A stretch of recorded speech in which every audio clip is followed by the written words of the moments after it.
I'm Rory. I'm the co-founder and CEO of Safe Surfer, and we're really excited to be able to launch this kid-safe smartphone in partnership with Samsung. We've been working really hard on it just to make sure that from a privacy, safety, and security perspective, that we've really got an awesome solution for parents.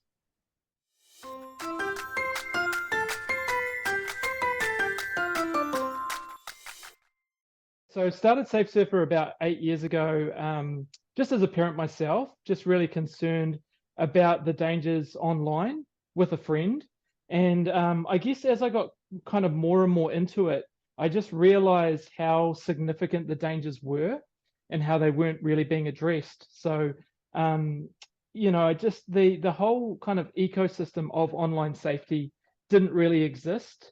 And there was just such a huge gap. And so I kind of liken it to like a seatbelt, like we're so much further ahead now in terms of our thinking, say with seatbelts or car seats, but there was a time where we weren't, and so I guess having a sort of a tech background and sort of being able to see the difficulties, I was able to see really early on that there were actually a lot of challenges, which we've seen play out, over the last 10 years with social media, with grooming, pornography, you name it, just a real raft of kind of issues.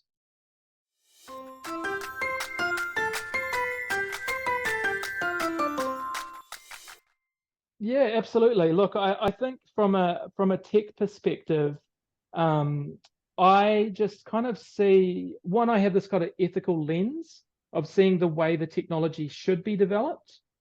And so seeing a business model which is used for a time and attention to really just wrap eyeballs on a screen and then serve content, that is always a worry for me. But I guess, kind of the biggest worries are like the same for every parent. So there was a guy in the States called Colin McArcher a few years ago, and he had an organization called Save the Kids. And he actually went and interviewed the kids themselves. And then he actually showed the parents, hey, this is what your kids are experiencing on social media. And so some of the things that he would say to parents is, at what age are you ready for your kid to be concerned about self-harm? At what age are you willing for your kid to really start to compare themselves to others? That's because that's what this is what the kids are telling me that social media is doing to them.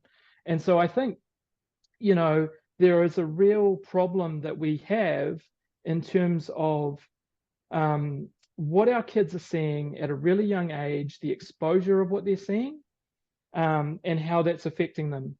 So for me, kind of early on, it was more about kind of explicit content, because I was like, why don't we have safeguards around kids just being able to see explicit content? And so that's why we started this route of going down the internet filter initially. And I still maintain that, because if a child sees pornography, the damage of that exposure is greater than any other content, and so we must do everything we possibly can to stop that. But then kind of, as things have progressed across the years, there's just been a whole raft of concerns and considerations that we just have to consider as parents. And so I think it's there's such an awesome need for the technology, and we want our kids to thrive. Like for me, like I love to code and I love to teach kids how to code. I love all the really awesome aspects of technology, but it's just been about how do we give them that without them having access to all of this other stuff.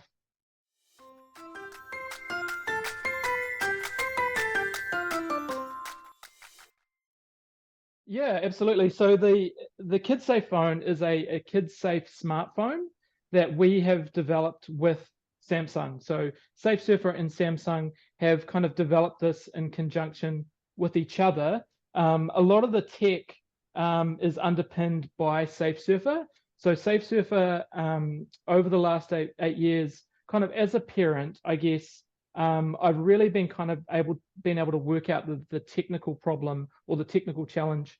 And so, what I say with parental controls is that they're really just sort of an afterthought. So again, because we haven't embedded that safety in by design, we've never really had safety kind of put in at the inception or when we've actually created a feature or a phone.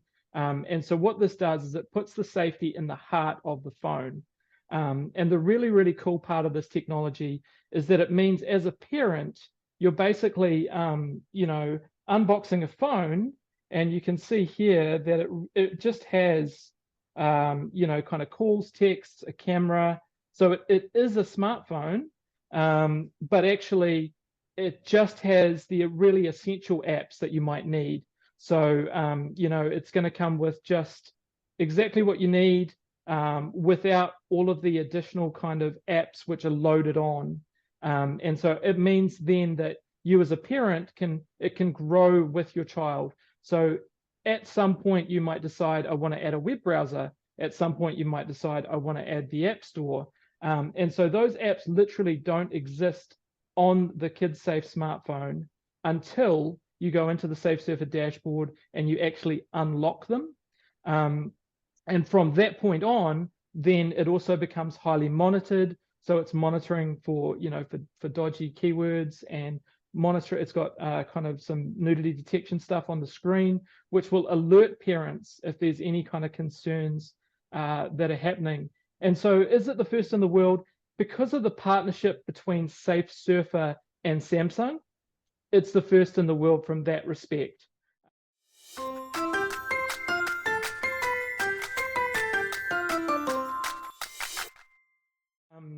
It's been an awesome journey just figuring out the kind of the tech problem. And so as part of that, we've rolled out solutions for Android, we've rolled out solutions for Apple over the last 8 years. And what we found is that Apple have basically cut off companies like us all around the world and made it really, really difficult.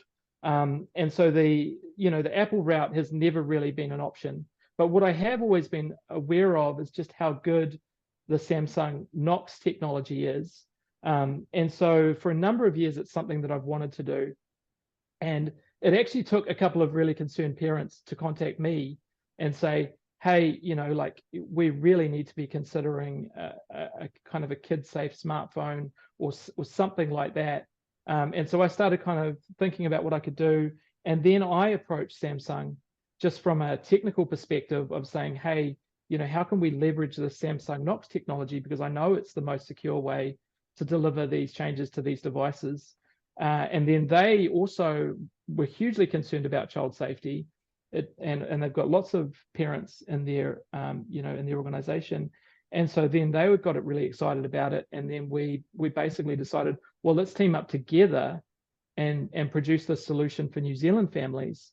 So I think that was kind of the start of it, was one, I had a background of knowledge of knowing that Samsung is really the only platform in the world that you can actually do this on. There is no other platforms. So I'm pretty blunt with this, but don't buy your kids an iPhone.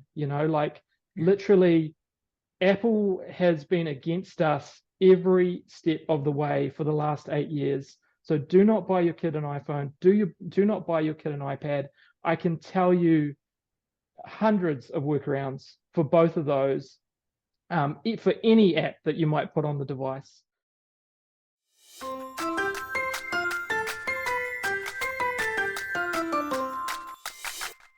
Absolutely. I think 16 is definitely a good age bar, and I've said this in a number of parent presentations over the years, that really 16 is and should be kind of the minimum age, just based on what's happening with social media at the moment. As I say, those safety mechanisms that just aren't quite there. Like, we've heard a lot of big releases about, oh, there's this safety tool, but then actually when you dig in deeper, it's like, oh, actually, no, it's not there.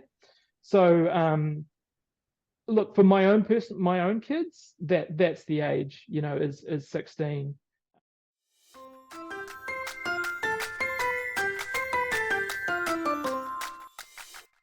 It's a really tricky, so that this whole legislation piece and at what age, it's actually a really hard conversation, which is why there's still a lot of push happening, and there's still, not a lot happening, particularly in New Zealand. And the reason for that is, I guess, things like age estimation, age verification, all those types of things. There's something that's required. So you've got to take a photo or something, and so it just means that there's privacy concerns, and with the way that tech has been mismanaged to date, it's like, how do you actually then want to trust tools which are actually going to do that kind of thing? So I think it is a really hard question.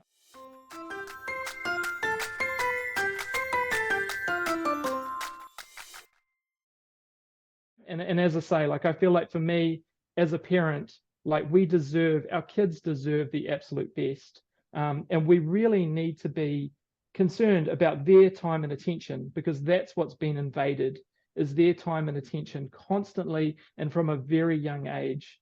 And so that's why I think it's really important and really awesome the work that you guys are doing, because it's so important that there is a collective action that takes place, like we have. And really, it's only in the last couple of years that this has started to finally come out of the woodwork, and people are finally starting to actually go, we need to push back. We need to actually have a delayed approach to parenting, and we can't just be sucked into the vortex that all parents are at the moment of giving kids a phone, because the reality is that 80% of kids currently are given a smartphone by the age of 11. And we must get fully functional phones out of the hands of kids, and develop this delayed approach, develop this delayed technology.